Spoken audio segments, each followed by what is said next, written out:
today's cooking vlog, nag-isa na tayo ng sibuyas, bawang at 3/4 na giniling. Naglagay din ako ng konting butter para masarap ang ating sahog sa ating chop suey with cauliflower. Ano yung Jesus, sinayang mo naman. Kayote guys.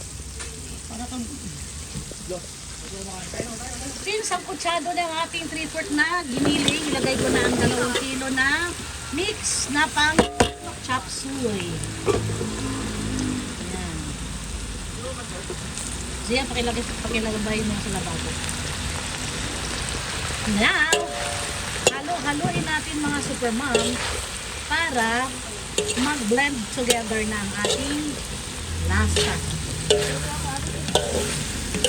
Pasingutin ko lang to ng konting init, tapos ilalagay ko na ang broccoli. At saka ang huli natin ilalagay ay repolyo.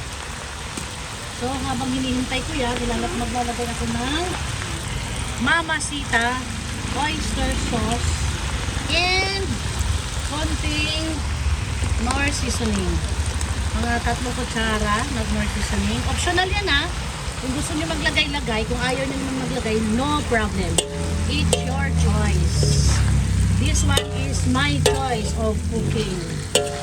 My choice, my cook, my rules sa pagluluto. Kayo, bahala kayo kung paano lutuin. Kasi kanya-kanya tayo diskarte sa pagluluto. Dito naman sa kabilang dako ng mundo, nagpiprito naman ako ng galunggong na 250 ang kilo mga supermam. Ayan na, nakasinghot na ng init ang ating sayote, carrots at beans. Ilalagay ko na ang cauliflower at chili bell. Yan. Kasi itong cauliflower, din to, mabilisan din to maluto. Nakasinghot lang to ng init ng moist ng mag-evaporation yung init sa ilalim. Mabilis na siyang maluto. Saka pangit kasi ma-overcook to, mas masarap pag half-cook. So ayan, takpan natin uli. And then, pagka medyo nag-glossy color na yung cauliflower, medyo half-cook na siya, saka ko ilagay ang repolyo. And now, ang first batch ng ating galunggong na 250 ang kilo, pwede na natin ahulin sa buhay nila na nag-swimming sa mantika.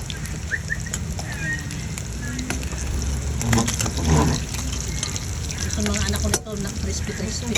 Takpan ko muna ito. Ito na, nakasinghot na ng init ng mundo ang broccoli. Lalagay na natin ang repolyo. Laglag mo na! Ay! Pinamad. Hindi! Natakpan kasi kanina. Hayaan mo na. Ang sexy naman maglagay nito. Hindi lang. Itong alalay ko, hira nga lang ang sexy pa maglagay. Guys, kasi tayo ang sponsor. Kaya niya sila magluto. Tama lang to. Ano to guys? Equivalent sa 4 kilos lahat na gulay. Diba? Eh, balawan mo pala kami na. 4 kilos na gulay to guys.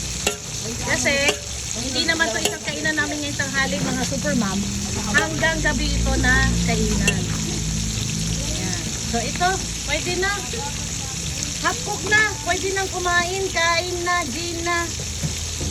Tatapusin ko muna ang second batch na galunggong. Ito ang first batch na luto ng galunggong. Ipi-plating ko na. Ayan. Kasi kakain na si Jason at si Gia. Ilalagay na natin sa lamesa kasi nakahanda na ang kakain.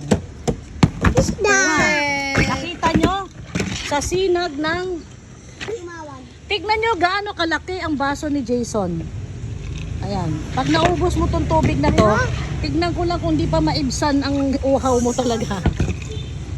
So ito na ang ulam nila. Piniritong galunggong. Gulay mo, tita. Pwede na. Kuha na kayo na.